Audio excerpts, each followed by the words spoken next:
Hello everyone, welcome to Dental World.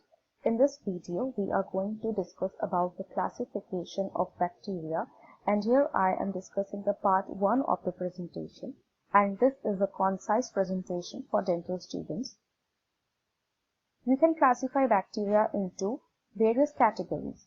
First of all, according to gram staining, we can classify it into gram positive and gram negative. That is whether they take the gram stain or not. If they take the gram stain, they are called as gram positive, and if they do not take the gram stain, they are known as gram negative.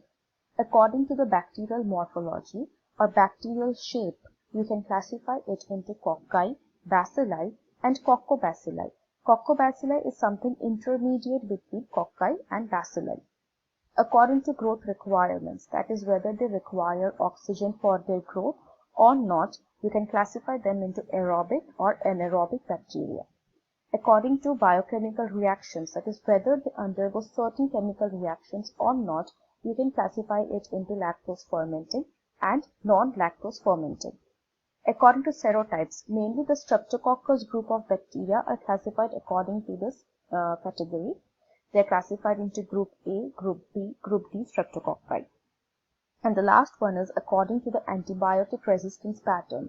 It can be classified into two broad categories, that is MSSA or methicillin sensitive Staphylococcus aureus and MRSA or methicillin resistant Staphylococcus aureus. Now, what is normal flora and what is pathogenic flora or pathogenic bacteria? The normal flora is the mixture of organisms or microorganisms that are regularly found at any anatomical site of a human body. It can be found on or within the human body of a healthy person. So remember, a normal flora is always found in a healthy person, whereas a pathogenic bacteria is always found in a diseased condition.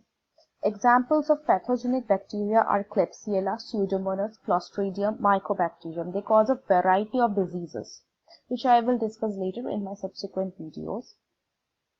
I'm giving you certain examples of bacterial infections which are deadly, like pneumonia, bloodstream infections, urinary tract infections, wound infections, and the sexually transmitted diseases such as gonorrhea and syphilis. The diagram here you can see is a picture of Klebsiella, and Klebsiella is a type of gram-negative bacteria, and it can cause different types of healthcare associated infections. Example, it can cause pneumonia, it can cause bloodstream infections, it can cause surgical site infection, it can cause wound infection, and also it can cause meningitis in certain severe cases. Now this slide shows the difference between the gram-positive and the gram-negative bacteria. How to differentiate this? It is done by gram staining. And what is gram staining?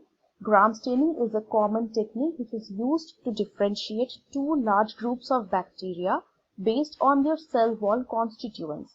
The gram staining provides, or the gram staining procedure, it distinguishes between the gram-positive and gram-negative groups of bacteria by coloring their cells red or violet. So the gram-positive bacteria, they take the violet color and they stain violet, whereas the gram-negative bacteria, they do not take the stain and they appear red. Both gram-positive and gram-negative bacterial cell wall, they contain a layer of peptidoglycan. So the peptidoglycan layer is common for both gram-positive and the gram-negative bacteria. But there is a thick peptidoglycan layer present in gram-negative bacteria. As you can see in the picture, the light green portion is the thick peptidoglycan layer, which is unique to gram-negative bacteria. Because of this thick peptidoglycan layer, they do not usually take the gram stain and they appear red when dyed. This chart shows the difference between the gram-positive and gram-negative, and it is a very important chart. You can write it down. The basic distinguishing feature is that the gram-positive bacteria retain crystal violet dye and they stain dark violet or purple, whereas the gram-negative bacteria can be decolorized to accept counterstain or safranin and they stain red. The peptidoglycan layer in gram-positive is multi-layered or thick, whereas in gram-negative the peptidoglycan is thin or it is single-layered. The teichoic acid may be present in gram-positive, but it is absent in gram-negative. The periplasmic space is not there in gram-positive, but it is present in gram-negative. The outer membrane is absent in gram-positive, whereas the outer membrane, which is made up of peptidoglycan layer again, and also it is made up of LPS or lipopolysaccharide. This is a distinguishing feature of gram-negative. It is present only in gram-negative, which prevents it to take the stain. The lipid and lipoprotein content is very low in gram-positive, where it is very high in gram-negative.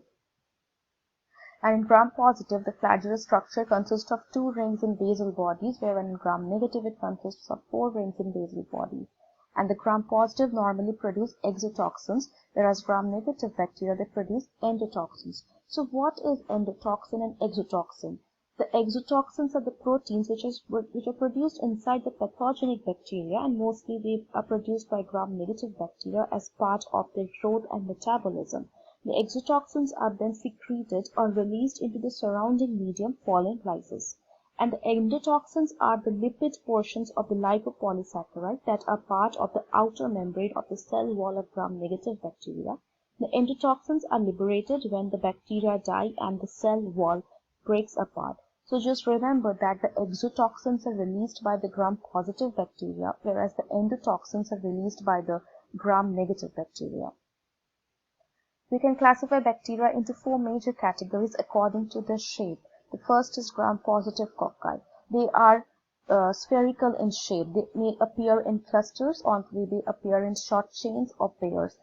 Examples of bacteria that appear in clusters are Staphylococcus species, whereas examples of gram-positive cocci that occur in short chains or pairs is Streptococci, Enterococci, and Peptostreptococci. You can see it in the picture clearly. The first image is of the Staphylococci, whereas the second image is of the Streptococci. They appear in chains. The second category is gram-negative rods. Examples are E. coli, Proteus, Klebsiella, Enterobacter, Shigella, Salmonella, Bacteroids, and Pseudomonas. Examples of gram-negative cocci are Neisseria, Moraxella. Examples of gram-positive rods are Clostridium, Actinomyces. They are generally anaerobic. The picture you can see adjacent to the slide is that of a gram-negative bacteria, because you can see it very clearly that it is red in color. It has not taken up the gram. It has not taken the stain. And somewhere in between the cocci and bacilli, we have coccobacilli. They have intermediate shape. Examples of gram-positive coccobacilli are Listeria. They mainly cause meningitis in infants, in elderly, and those who are immunosuppressed. Example of gram-negative coccobacilli is Haemophilus influenzae Legionella. The Legionella bacteria, they commonly cause community-acquired pneumonia, and another bacteria is Bordetella. The next category of bacteria is gram-variable bacteria. They don't have any particular shape. They mainly cause multi-drug resistant ventilator-associated pneumonia.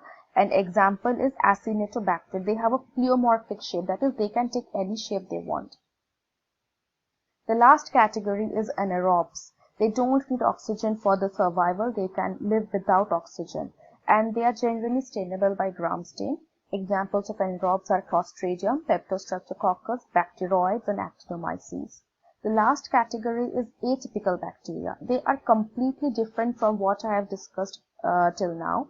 Examples are Mycoplasma, Chlamydia, Legionella, and Rickettsia. They cannot be cultured on standard media, nor they can be seen on gram stain. This is their unique feature, that is, they cannot be cultured in any way. And they do not take gram stain. They have a very atypical presentation. They often cause extrapulmonary manifestations. They are intrinsically resistant to all beta-lactam agents, as most of the atypical pathogens do not have a bacterial cell wall. So please do remember this line, that none of the atypical bacteria have a rigid cell wall. They don't have a cell wall at all. That's why they are resistant to most of the beta-lactam antibiotics, because the beta-lactam antibiotics mainly act on the bacterial cell wall. And as they do not have the bacterial cell wall, so they are quite resistant to the antibiotic. And they cause many serious infections. They cause pulmonary infections which are very much life-threatening. So thank you, and if you want such more content from my channel, please like, share, and don't forget to subscribe Dental World. See you in the next video. Thank you.